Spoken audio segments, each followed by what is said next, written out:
کبھی کبھی انسان بہت تھک جاتا ہے اور آسمان کی طرف سے قبولیت کا کوئی دروازہ کھلنے کے انتظار میں رہتا ہے یا کسی خاص نشانی کی تلاش میں ہوتا ہے۔ کیا تم بھی کسی اشارے کی تلاش میں ہو؟ تو سنو، یہ نہیں کہا گیا کہ وہ 70 ماؤں جتنا پیار کرتا ہے، بلکہ یہ کہا گیا ہے کہ وہ 70 ماؤں سے بھی زیادہ پیار کرتا ہے۔ وہ تمہیں تکلیف میں اسی مشکل اکیلا کیسے چھوڑ سکتا ہے؟ اپنی کیفیت بتانے پر وہ تمہیں ان سنا کیسے کر سکتا؟ جب وہی نہ سنے گا تو کون سنے گا تمہیں؟ جب وہی تمہارے دل کو قرار نہیں دے گا تو کون دے گا؟ جب وہی تمہیں راہ نہیں دکھائے گا تو کون دکھائے گا؟ بے شک ایک صرف وہی ہے خوب جاننے والا، دلوں کے حال، خیالات کے راز بن کہی باتیں۔ الجھن ہے نہ ابھی تھوڑی، یہ تھوڑی الجھن کی ڈور کو دعا سے جوڑ لو۔ جب دعائیں کرتے رہو گے تو یہ ڈور سلجھ کر کن تک جا پہنچے گی۔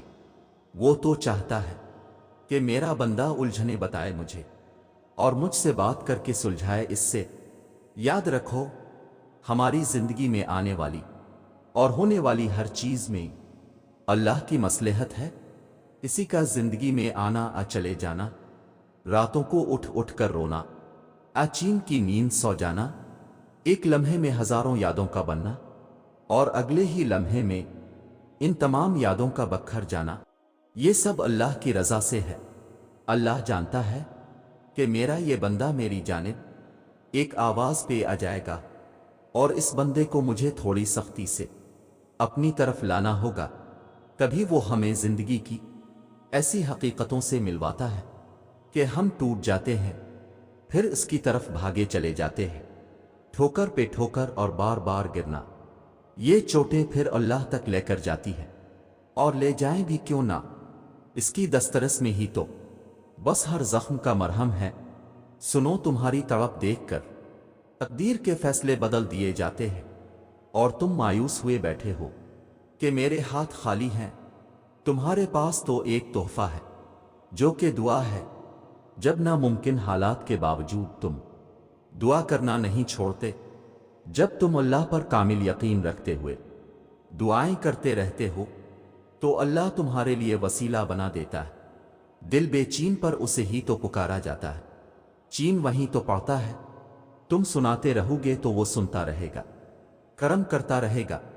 کبھی کبھی ہم بہت زیادہ ہمت ہار جاتے ہیں، مگر کبھی سوچا ہے کہ تمہارا رب الرحمن ہے، الرحیم ہے، یعنی بے حد رحم کرنے والا، المالک یعنی ہر چیز کو بنانے والا، اس کی مرضی کے بغیر کچھ بھی نہیں ہو سکتا، القدوس یعنی بے حد پاک، اور السلام جو کہ سکون دینے کا ذریعہ ہے۔ تو وہ ہمیشہ تم پر رحم کرتا ہے، ہر چیز کو تمہارے لیے بہتر کرتا ہے اور تمہارے دل کو سکون دیتا ہے۔ اور یاد رکھو، کبھی بھول کر بھی اپنے دل میں یہ خیال نہ لانا کہ وہ رب تمہیں بھول گیا ہے۔ کیا تم خود وہ وقت بھول گئے کہ جب تم کمزور اور ناتواں سے اپنے والدین کو سونپے گئے تھے؟ تو جس اللہ جلال نے تمہیں اس وقت تنہا نہیں چھوڑا، تو وہ کیوں تمہیں تمہاری اس آزمائش میں تنہا چھوڑ سکتا ہے؟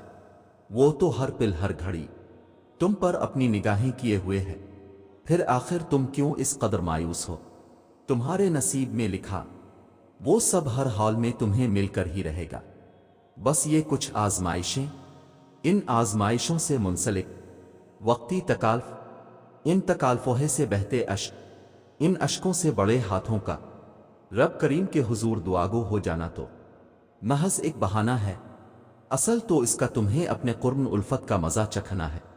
اگر وہ اس چیز کا خیال تمہارے ذہن سے نہیں نکال رہا جو تم چاہتے ہو، تو جان لو کہ دعا قبول ہو چکی ہے۔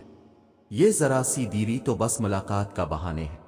اور یاد رکھو، جب دل تھک جائے تو جان لو کہ آسمان سے تمہاری مدد کے لیے قبولیت کا اب کوئی نہ کوئی دروازہ کھلنے لگا ہے۔ تو پھر تم اتنا پریشان کیوں ہوتے ہو؟ کیوں ایسا سوچتے ہو کہ جو مانگ رہے ہو، جس کے لیے تڑپ رہے ہو، جس کی وجہ سے تہجد سے جڑ گئے ہو، تمہیں لگتا ہے کچھ حاصل نہیں ہوگا؟ حالانکہ ایسا کچھ نہیں ہے۔ وہ خالی ہاتھ نہیں لوٹتا، بس ایک مقررہ وقت پر سب ملتا ہے۔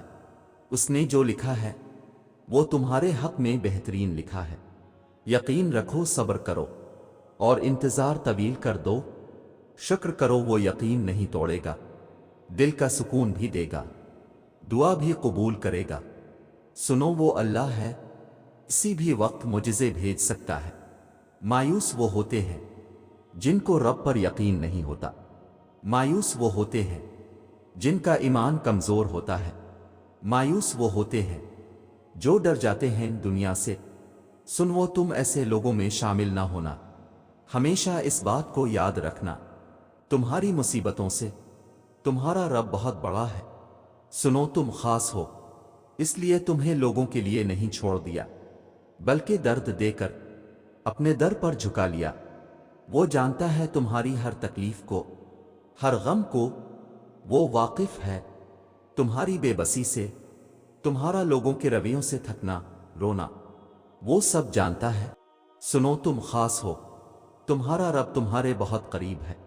سنو، جو رب کے سامنے روتا ہے وہ بہت خاص ہوتا ہے، اور تم بہت خاص ہو کہ صرف اپنے رب کے لیے ہو۔ تمہارا رب جانتا ہے اب تم صبر کرتے کرتے تھکنے لگی ہو، مگر وہ تمہیں بے حساب نوازنا چاہتا ہے۔ سمجھ لو کچھ ہی دوری ہے، تم منزل کے پاس ہی ہو۔ نایاب شے لینے کے لیے وقت درکار ہوتا ہے، صبر کے ساتھ ساتھ فکر کو بھی اپنائے رکھیں۔ وعدے کا وقت قریب آ گیا ہے، اللہ تعالیٰ نے قرآن کریم میں فرمایا، اور اللہ آپ کی مدد کرے گا، زبردست مدد۔ آپ نے رکنا نہیں ہے، پھر آپ کے حالات کتنے ہی خراب کیوں نہ ہوں، آپ کے سامنے کتنی ہی مشکلات اور رکاوٹیں کیوں نہ ہوں، آپ کو ایک ہی دعا اللہ سے مانگتے ہوئے کتنے ہی سال کیوں نہ گزر گئے ہوں، آپ کو ایک ہی چیز کے لیے کوشش کرتے ہوئے کتنا ہی وقت کیوں نہ ہو گیا ہو، آپ کو بس امید اور یقین لے کر آگے بڑھتے رہنا ہے، کیونکہ آپ کے لیے آپ کے رب کی مدد ضرور آئے گی، اور ایسی زبردست مدد آئے گی، ساری تدبیریں اور دعائیں آپ کے حق میں ہو جائیں گی، یہاں تک کہ رکاوٹیں بھی آپ کا راستہ بن جائیں گی۔ یاد رکھیں، آپ کے معاملات اس کے ہاتھ میں ہیں، جو جانتا ہے کہ آپ کو کیا چاہیے، آپ کے لیے کیا بہتر ہے، اور کیسے آپ کی چاہت کو بہترین بنا کر کس وقت آپ کو عطا کرنا ہے۔ یاد رکھو، ایک دن تمہارے پاس وہ سب ہوگا جسے پانے کی امید میں تم اتنی دعائیں کرتے ہو، راتوں کو اٹھتے ہو۔ اللہ تمہیں وہ سب کچھ دے گا جس کی تم تمنا کرتے ہو، تمہارا انتظار ضائع نہیں جائے گا، انشاءاللہ۔